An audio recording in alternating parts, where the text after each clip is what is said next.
Сәлем баршаңызға, каналыма қош келдіңіздер. Бүгін сіздерге өте дәмді, тәтті пирожное эскимо рецептін ұсынғалы отырмын. Менің каналыма жазылып, лайк басып, комментарий қалдыруларыңызды сұраймын. Ол үшін біз ең алдымен бір ыдысқа жұмыртқа және қантты саламыз. Ұн мен қопсытқышты араластырып аламыз. Жұмыртқамыз бен қантымызды жақсылап миксерлеп аламыз.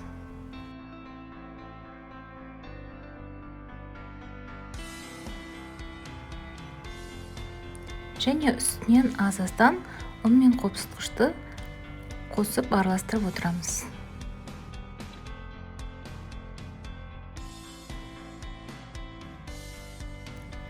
Кез келген формаға дайын болған массамызды салып пісіреміз. Менде домалақ форма, диаметрі шамамен 22-24 см. Біркелкі пісіру үшін осылай ұрып, қамырымызды жайғастырамыз. Бізде осындай бисквит пісіп шығады. Енді блендерге аз-аздан салып, осылай ұнтақтап алуымыз керек.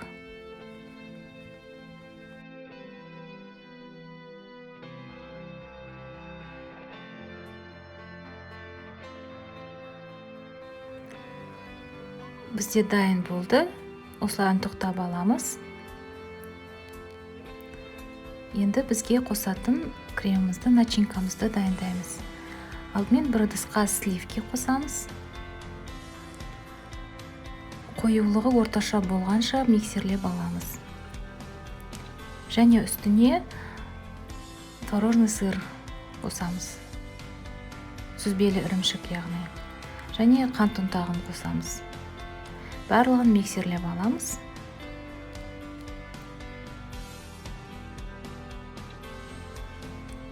Және екі массаны қосып, жақсылап араластырамыз.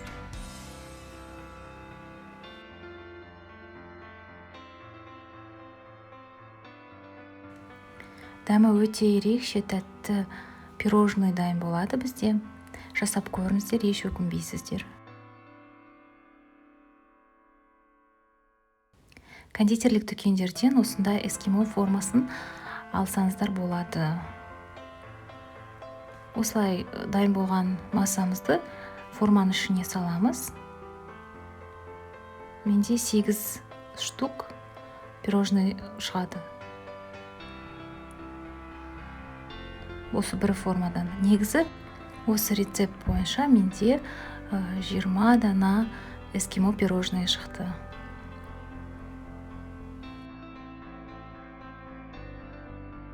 Енді осындай таяқшаларымызды тығып дайындап қоюымыз керек. Мұздатқышқа 2-3 сағатқа қоямыз. Енді сыртын қаптауға осындай орео печеньесін алып ұнтақтаймыз. Өздеріңіздің қалауыңыз бойынша қоссаңыздар да болады, қоспасаңыздар да болады. Және бізге Қазақстан шоколады мен сұйық май қажет болады. Қазақстан шоколад және сұйық майын микроволновкада ерітіп, үстіне осы ұнтақталған орео печеньесін қосамыз. Әдеттегідей мөлшерлемесін мен видеоның астына көрсетіп қойдым. Біздің пирожныйларымыз мұздатқыштан шықты. Осылай бәрін ақырындап аламыз.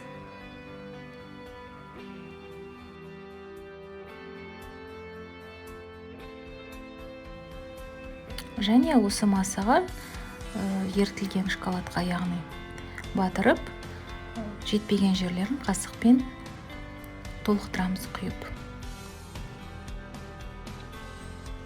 Және бұдан кейін осындай силиконовый коврикке немесе пергамент қағазына қойып кептіру керек. Себебі ыдысқа салатын болсаңыз, ол жабысып, бүкіл формасын бұзып алады.